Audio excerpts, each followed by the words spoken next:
Hello everybody and welcome back to the channel. Now, as you may or may not be aware, Ireland is in its second COVID-based lockdown, so we've had to do something a bit different this week.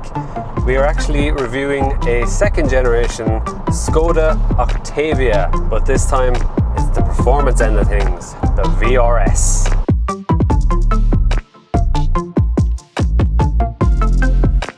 Now this model is Skoda's second attempt at a performance model for the Octavia.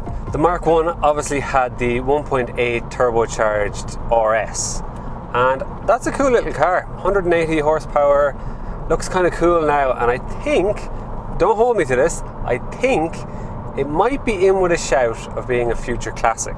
Now today's car is the Mark 2 Octavia, and we have the VRS.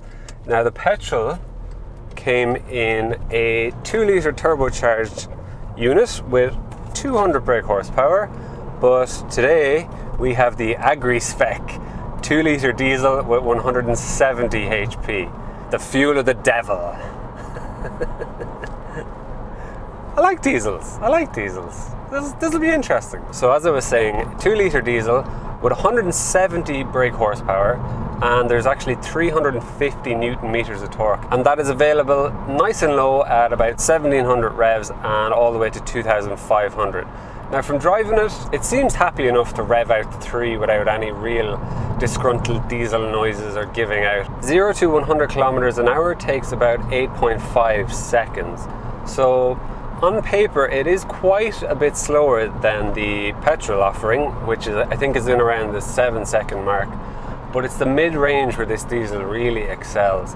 That 350 Newton meters of torque is actually quite a bit more than the petrol at, I think, 280. So when you're up and moving, the diesel actually feels a bit faster than the petrol offering. So when you're sitting in the torque band at the right spot at the right time, it does give a nice shove in the back, and it does make things like overtaking very simple. The VRS did come with a 6-speed manual or a DSG gearbox too. We have the 6-speed on test today, and I think maybe this one is a victim of kind of the miles and years on the car, because it is a bit woolly, it's a bit floppy, but it's fine. I'd be being picky. It moves through the gears fine, change is easy, you know what you're doing. So this is supposed to be a performance car. How does it handle the twisty stuff? Well, actually pretty damn well. It handles really well. It's very level all the time. There's not a huge amount of body roll. Steering is nice and meaty. You do have a fair idea where the front tires are, where you're going all the time, and that suspension is very impressive. It deals with crappy Irish back roads really well, and I'm guessing that's in part thanks to that multi-link rear suspension. Just a bit more of a sophisticated setup and can deal with our rutted roads a bit better. It takes a lot to upset it. Once you're up and flowing with the car, it's very impressive, and it is kind of fun. Not like, it doesn't quite have the fizz of a petrol, but it is fun to drive, and like I said, that torque is very impressive and will help you coming out of the corners where it handles flat.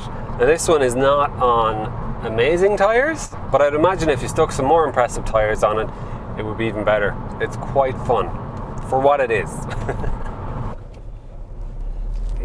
I hate diesels in first gear, just so miserable. Even second.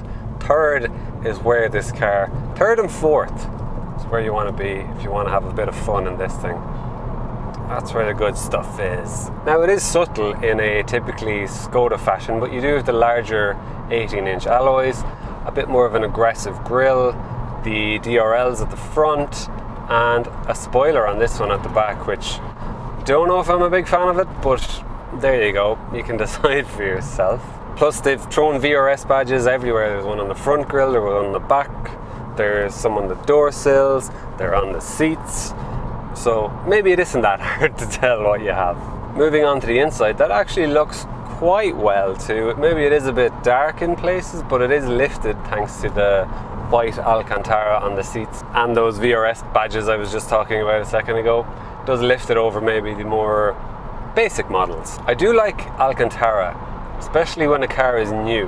Now this car has done 140,000 miles, so that white Alcantara, particularly around the driver's legs and the passenger's legs is looking a bit grubby, and that is typical of Alcantara after a few years, so maybe it needs a nice deep clean just to bring it out, but that is something that will annoy you if you're very particular about keeping your car clean.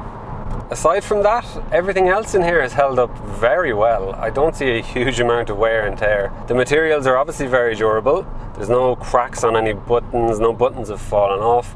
The only bit of wear is here on the steering wheel. I can't really see anything else. So yeah, maybe that notion that Skoda are well built is not just for brand new cars. This has done 140,000 miles and it still looks really well inside. Everything is held up exceptionally well. As this is a 2012 model, there is, I suppose, more of an old school infotainment system up front here. Well, I don't know what size it is, but it's small. When you see other stuff today, this is a small setup, and it does suffer a bit visually because at times during the day, if the sun is at a certain angle and blah blah blah blah blah, you can barely see it.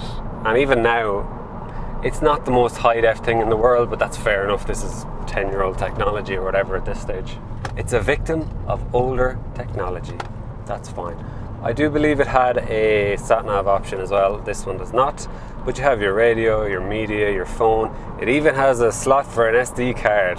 How old school is that? But look, it's pretty well kitted out. I wouldn't be too worried. I like the infotainment. You've got dual zone climate control, you've got cruise control, and you even have an auxiliary port in the armrest. So, seeing as we have an older car and someone's owned it for a while, it's always nice to get the info on what it has cost them. The owner has had this car for 3 years. He imported it from England and paid about 12 grand for it, I think. And it is basically his commuter car and does 150 kilometers, 200 kilometers a day on the motorway. And that's where this car is actually very impressive. Once again, thanks to that sophisticated suspension setup. It's very comfortable, cruises quietly at 120 kilometers an hour, and it's only really ticking over at just over 2,000 revs, which obviously in turn gives you good economy, and I think high 40s, 50 mpg is not outside the realms of possibility on a consistent basis. And the only thing in his 3 years of ownership that has gone wrong beyond like your typical servicing, brakes, timing belts, oil, all that stuff, the only thing that has gone wrong has been a snapped spring at the front. Now I apologize in advance here because I'm going to try a cliched phrase that I actually hate, but I think it definitely applies here. So the Octavia VRS diesel is definitely a jack of all trades, master of none. Oh, sorry. That's what it is. That's what we're dealing with. It's very practical. Like, you could fit so much in that massive boot. There's plenty of space in the back for adults. It's got good, decent performance that will keep most people happy. And at least in this case, it's proven very reliable. And it's fun at times. It is fun. For a diesel with a bit of power and a nice suspension setup, it is fun. You can see why these things clog up the roads in Ireland. It is definitely like the best-selling performance branch of any model in Ireland. I'm nearly 100% convinced of it, because you see these things everywhere. They clog up GAA pitches. In my own housing estate, there's 2 of them. They are everywhere. This is the performance car for Ireland. Oh God, it sounds like I'm working for Skoda there, but look, these are everywhere. There must be a reason for it, and I think maybe we've covered it today, honestly. If you're not from Ireland and you don't know what the GAA is, how do you explain it? Look, you're going to have to Google it, because this video is not long enough to explain the GAA in Ireland. If you've watched Normal People, it's your man Connell. That's him playing Gaelic football. So think of that. And it's in every county in Ireland, and it just takes over, and all the young lads love these cars.